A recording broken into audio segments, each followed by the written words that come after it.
Welcome to the world of daily life stories. Don't forget to like and subscribe so you don't miss new stories. Enjoy listening. The Guard's Duty and the First Spark.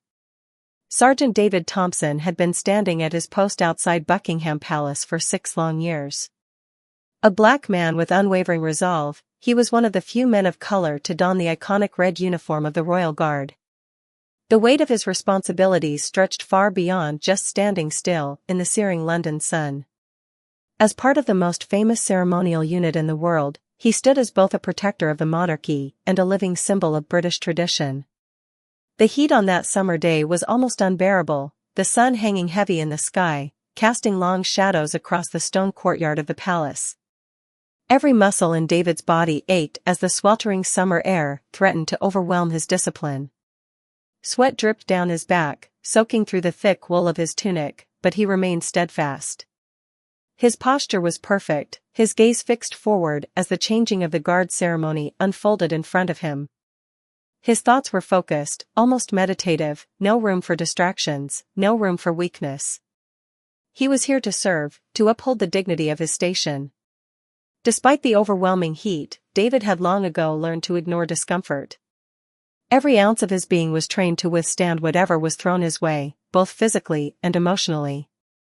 For him, the duty of a royal guard was more than just a job, it was a calling. A profound responsibility that few could understand. To be chosen to represent the royal family, to stand at attention before the crowds from all corners of the world, it was the epitome of honor and commitment. David often reflected on his journey to this moment. It hadn't been easy. From the grueling selection process to the intense training, it had all been a test of his character, determination, and resilience. But more than that, it had been a test of his pride. As one of the few black guards at Buckingham Palace, David had faced his share of challenges, stares, whispers, and the occasional open hostility from those who couldn't quite understand how someone like him could occupy such an esteemed position. But he had persevered. For every obstacle, there was a greater sense of pride in overcoming it. The changing of the guard was a spectacle that never failed to captivate the masses. The carefully choreographed precision of the march, the military regalia, the stirring melodies of the regimental band, it all worked in unison to create an awe-inspiring experience for the crowd. Children gawked in wonder, tourists from distant lands raised their cameras, eager to capture the moment, while the locals took a quiet pride in the tradition. For many, it was a symbol of stability, of the monarchy's enduring presence in the heart of the nation.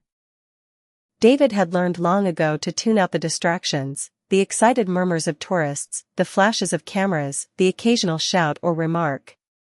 His focus was on maintaining the dignity of his position, representing not only himself but his family, his heritage, and the institution he served. That focus had helped him stay strong through countless ceremonies, even those that felt endless under the burning gaze of the sun or the biting chill of winter winds. But this particular day, something was different. The crowd was louder than usual. The voices of tourists rose above the usual hum, an undercurrent of irritation lacing the air. David's keen sense of awareness noticed it first, the sharpness in the air, the sense that something was off. He couldn't put his finger on it, but the usual energy of the crowd felt charged, as though the tension was building towards something. It was then that he noticed her. Standing at the front of a small group of tourists, a woman with striking blonde hair and an arrogant posture, her eyes were fixed on David as she spoke loudly to her companions. David had encountered his fair share of rude tourists before. Insensitive comments, crude remarks, even blatant attempts to provoke a reaction were things he had grown accustomed to. He'd learned to rise above, to keep his face a neutral mask, his eyes unwavering, no matter what words were thrown his way. But this woman was different. At first, her words seemed innocuous. "Hey, black one. Can you smile for the camera?" she taunted, her voice dripping with mockery. The crowd around her laughed, but David remained impassive, not a flicker of emotion crossing his face. His training kicked in, a well-honed skill honed over countless hours of practice. His duty was clear, to stand still, to endure, to serve with dignity. But then came another remark, and this time it cut deeper. "What's with all this diversity?" she sneered, her voice loud enough for everyone around her to hear. "If they're going to keep doing this nonsense, at least let a real Brit wear the uniform." David felt the weight of her words in a way that he hadn't expected. He had heard similar comments before, but something about her tone, the venom in her voice, struck a nerve. He could feel the gaze of the crowd shift, the weight of their collective attention shifting to him. It wasn't just the woman's words anymore, it was the subtle mockery of everyone watching. The heat that had been unbearable before now seemed to press down on him, suffocating him with every breath. Sweat dripped down his neck, his uniform sticking to his skin as the woman's words continued to lash out. "Look at him standing there like a statue," she taunted. "Can't even defend himself. I bet he doesn't even understand what I'm saying. Do you speak English, or just whatever they speak where you're from?" Every word was a punch aimed at his identity, his role, his very right to exist as both black and British. His mind raced, a storm of anger and frustration swirling within him. But he kept his composure, locked in place, determined not to give her the satisfaction of a reaction. His breath quickened, but he didn't break his stance. The crowd around her seemed to feed off her cruelty, laughing at her jibes, egging her on. It wasn't just a matter of one person's hatred, it was a collective mockery, a shared moment of degradation. But through it all, David remained still, his uniform pristine, his face a mask of calm. If there was one thing he had learned in his time as a royal guard, it was that he could control himself, no matter what others tried to provoke. Yet even as he stood motionless, the anger inside him began to burn hotter. How long could he remain silent? How long could he endure this kind of ridicule, this constant assault on his dignity? The tension in the air was palpable, and he could feel his muscles aching, his grip tightening on the rifle in his hands, but still, he remained unmoved. But then came a final, cutting remark. "Maybe if we poked him with a stick he'd move," the woman joked, her voice dripping with disdain. Her laughter echoed in the courtyard, and for the first time that day, David felt the burning desire to respond. The breaking point. David's heart thudded in his chest, the pounding rhythm of his pulse drowning out everything else. His training had prepared him for almost every situation, a crowd's loud jeers, the weight of relentless stares, the unbearable heat. But nothing had prepared him for the venomous words of this woman and the collective cruelty of the crowd around her.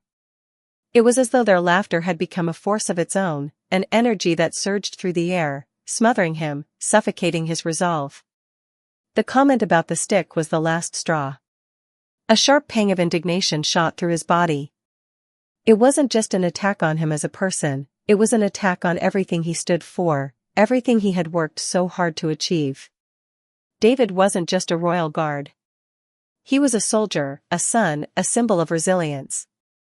His very presence represented the hard-fought progress of a nation that, though imperfect, was striving to be better, more inclusive, more just.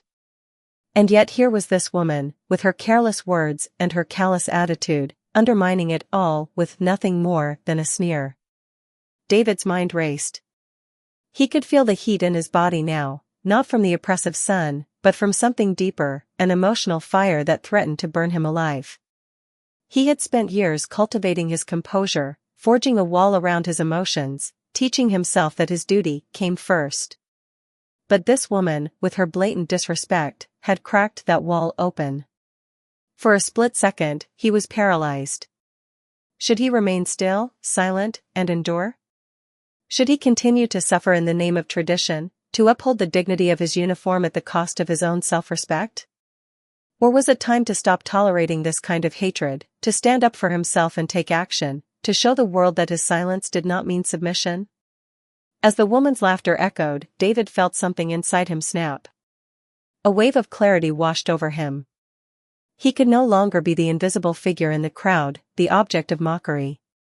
He had earned his place here, and he would no longer allow anyone to strip him of the dignity he had fought so hard to attain. In that split second, as the woman and the crowd waited for his next move, David made a decision. He would not let this moment pass quietly into the annals of his life. He would do something that would challenge not only her assumptions, but the assumptions of everyone who thought they could tear him down.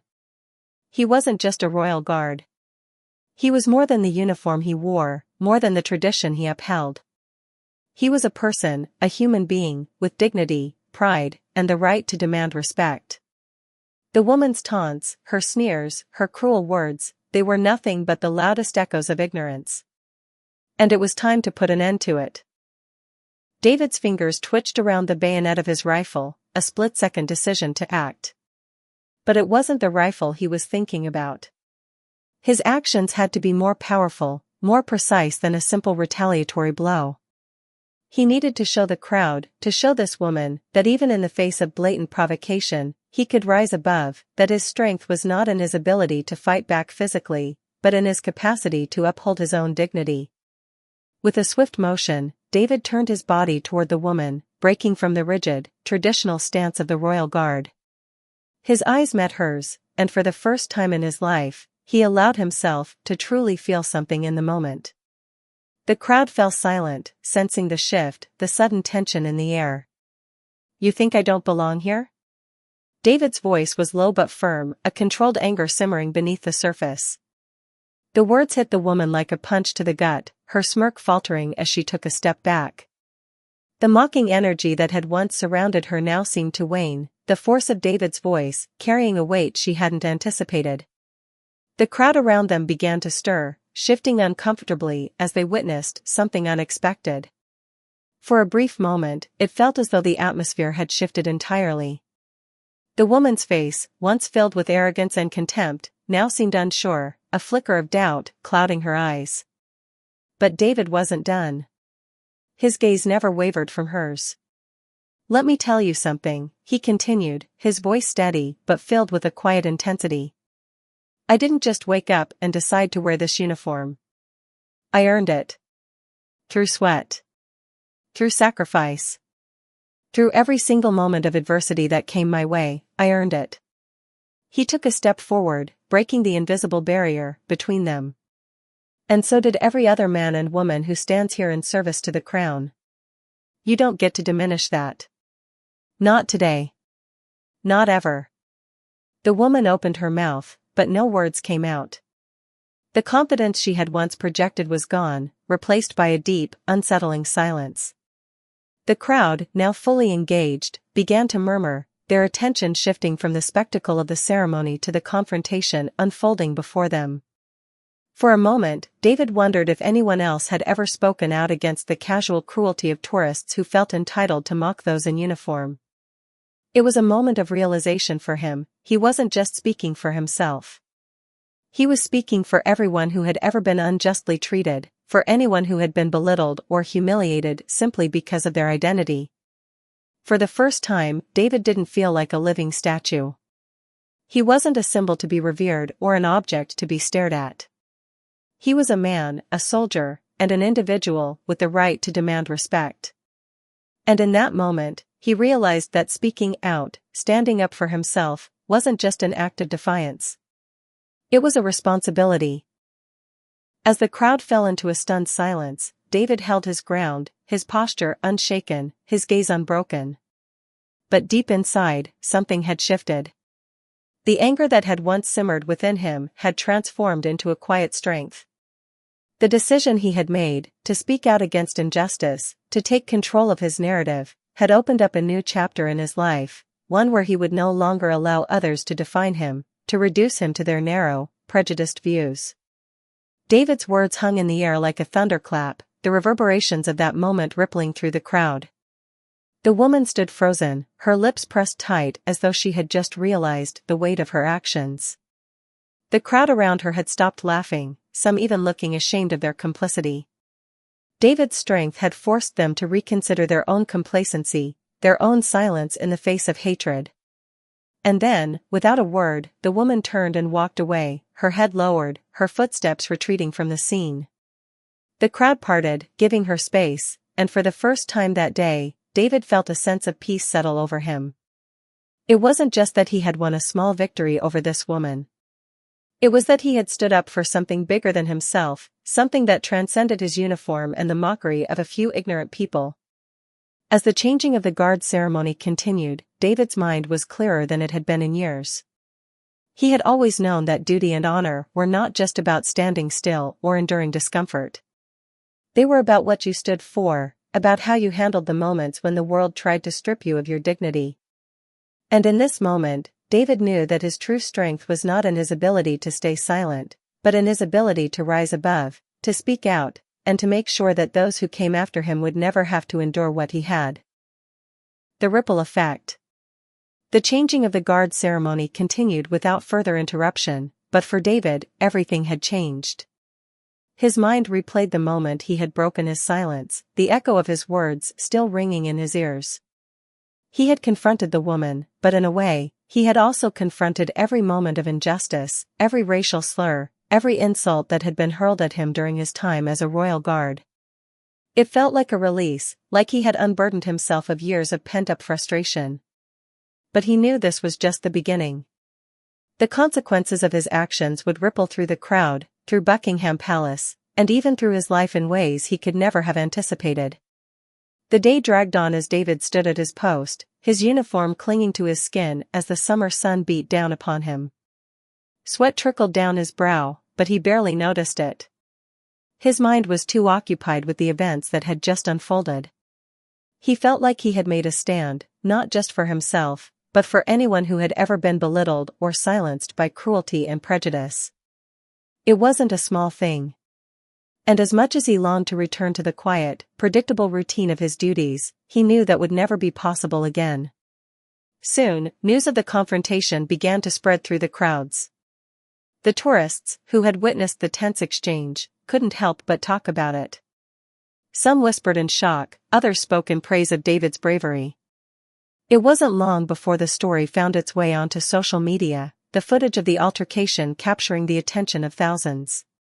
David had spoken his truth, and the world was listening. Back at Buckingham Palace, his superiors had caught wind of what had happened. The royal guards had long been symbols of tradition and stoicism, and the notion of one of their own breaking that silence was unheard of. In the strictest sense, it was a violation of the code that had governed their conduct for centuries. But what David had done was not just a breach of protocol, it was a revelation. His words had struck a chord with so many, but especially those who had felt unseen, unheard, and powerless in the face of similar indignities. David was summoned to the office of Colonel Fitzwilliam, the commanding officer of the Royal Guard. Colonel Fitzwilliam was known for his unyielding commitment to discipline and order, and David knew that this meeting could go either way. The question that loomed over him was whether his actions would be seen as a courageous act of defiance or a regrettable lapse in professionalism. As he entered the colonel's office, David's nerves were on edge. The weight of the past few hours pressed heavily on his shoulders. He had never broken from the guard's strict code of silence before, and now he wasn't sure how his actions would be interpreted. Would they see him as a rogue guard, someone who had tarnished the royal guard's image? Or would they see him as a symbol of courage, someone who had dared to stand up against injustice? Sergeant Harrington, Colonel Fitzwilliam's voice was stern, but there was an undercurrent of curiosity in it. He motioned for David to sit. "I've reviewed the footage of the incident from earlier today. I must admit, I am surprised by your actions." David sat up straight, his hands folded neatly in his lap. He had anticipated a reprimand, but he was ready to face whatever came next. "You've broken from protocol, Harrington," Fitzwilliam continued, his expression unreadable. "As a royal guard, it's our duty to remain unflinching in the face of provocation. You've allowed yourself to be drawn into a confrontation with a member of the public, something that could have serious repercussions for the reputation of this institution." David's heart sank. He had known the consequences of speaking out would be significant. He had expected this, expected to be reprimanded, perhaps even removed from his post. But something inside him refused to shrink away. He had done what he had to do. The words he had spoken were not just for himself, they were for the people who had no voice, for the ones who suffered in silence. He couldn't undo what had happened, but he had no regrets. "I understand the gravity of my actions, sir," David replied, his voice steady. "But what you saw wasn't just a breach of protocol. It was a stand against something that's been festering for far too long. I've faced this kind of prejudice for years, and today, I couldn't stay silent anymore. I had to show that we, people like me, are worthy of respect, not just because of the uniform, but because of who we are. For a moment, Colonel Fitzwilliam remained silent. The weight of David's words hung in the air between them. Then, to David's surprise, the colonel leaned back in his chair and sighed. "You know, Harrington," he said slowly, his tone softer than before, "the Royal Guard is built on tradition. On silence. But it's also built on a commitment to service and a recognition of the values this country stands for. And what you've done today, it's not something we can ignore." David held his breath, unsure where the conversation was headed. He braced himself for whatever came next. "We've seen the reactions from the public," Fitzwilliam continued. "Your words have resonated with many, far beyond what we could have expected. People are talking about respect, dignity, and the kind of society we want to build. It's not just about standing still, Harrington. It's about standing up for what's right." David exhaled, the tension in his body releasing for the first time. "So, what happens now?" The colonel met his eyes, a flicker of something resembling approval in his gaze. "You've changed the conversation, Sergeant. This incident, as you called it, has sparked something much bigger than any ceremonial guard post. We need to have a conversation about respect, about diversity, and about how we as an institution handle moments like this. You've forced us to face it, whether we were ready or not." David's heart swelled with pride, but he didn't show it. "I just did what I thought was right, sir." "And that's what makes you a better man than most, Harrington," Fitzwilliam replied, his voice quiet but filled with a quiet reverence. "We'll be monitoring the response, but I think it's safe to say that you've done something important. Something that's much bigger than any guard post." David's heart raced, not with fear or anger, but with a deep sense of validation. The colonel's words had meant more to him than anything else. He had stood up in the face of adversity, not for fame, not for recognition, but because he believed in something greater than himself. And now, he realized, his actions had the power to change the way others saw him and others like him. As David left the colonel's office, his thoughts were a whirlwind. He had spoken out, and it had rippled through the crowd. But he hadn't just fought for his own dignity. He had sparked a conversation that needed to be had, one that went beyond the confines of Buckingham Palace or the role of the Royal Guard. The world had witnessed the courage it took to confront prejudice head-on, and David knew that his life would never be the same. The impact of his actions was far from over. The ripple effect was just beginning. The legacy of courage. The days following the incident were a blur of media coverage, public debates, and personal reflection. David's life, once defined by a strict adherence to silence and duty, had been irreversibly changed. The confrontation with the tourist had sparked something far greater than he could have imagined. People from all over the world were reaching out to him, some expressing support, others offering criticism, but all of them urging him to keep fighting for respect and dignity in a society that too often forgot these fundamental principles. At first, David found the attention overwhelming. He had never sought the spotlight. As a Royal Guard, his purpose had always been clear, to stand stoic and unwavering, a symbol of tradition and discipline. He had never expected that his role would evolve into something more significant, something that would make him a voice for change. Yet, here he was, thrust into a position where his every word and action mattered. One evening, after another long day at the palace, David sat alone in his modest quarters, scrolling through the flood of messages that had arrived on his phone.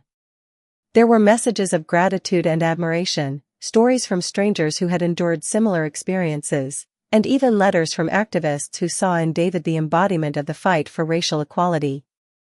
But there were also harsh criticisms, mostly from those who believed that David's actions had undermined the dignity of the Royal Guard, questioning whether a Royal Guard should ever challenge the public or break from tradition in such a public manner.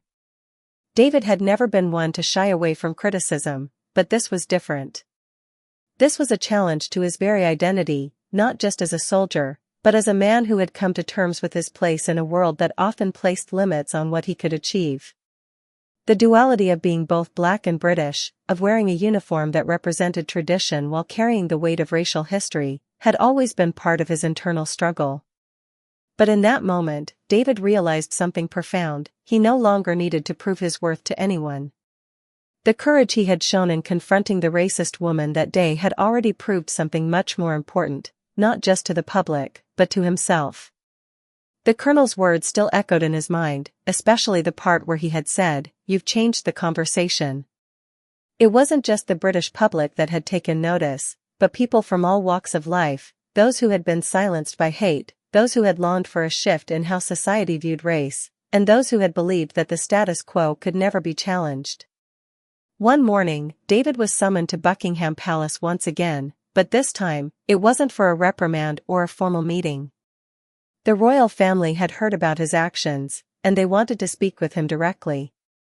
When David entered the ornate, sun-drenched room where the Queen and her advisors awaited, he felt a deep sense of reverence, mixed with a nervous excitement.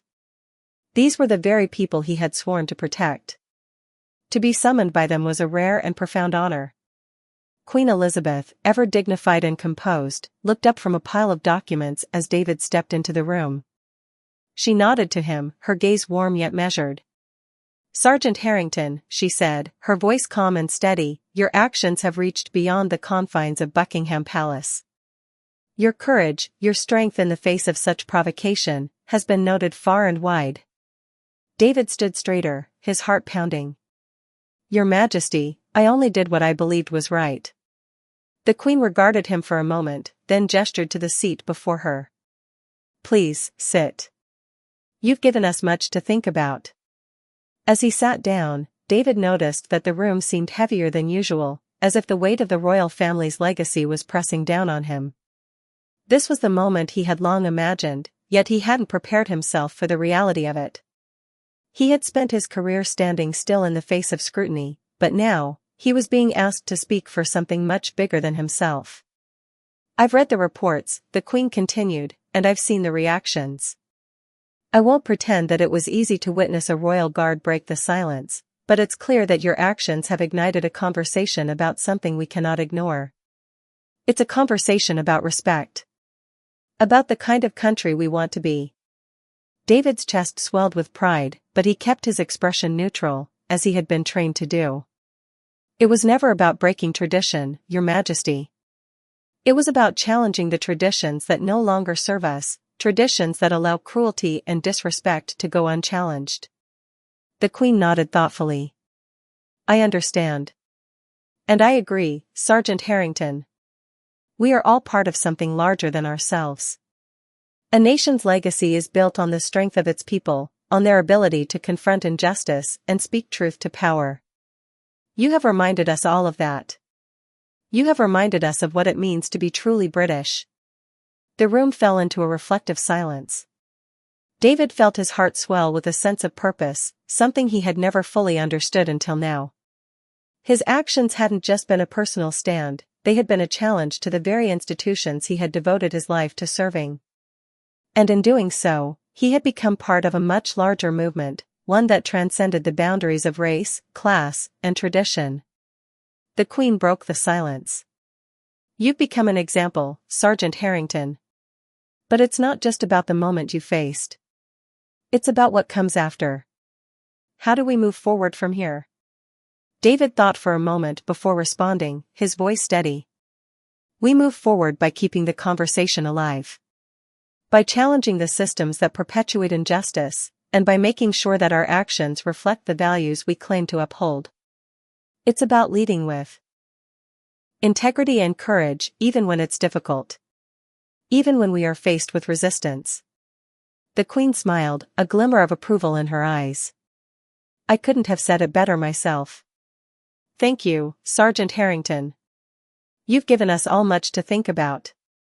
As David left Buckingham Palace that day, he felt a sense of calm settle over him. The weight of his responsibilities had only increased, but he no longer felt burdened by it. He had faced the kind of injustice that so many lived with every day, and he had done so with grace and strength.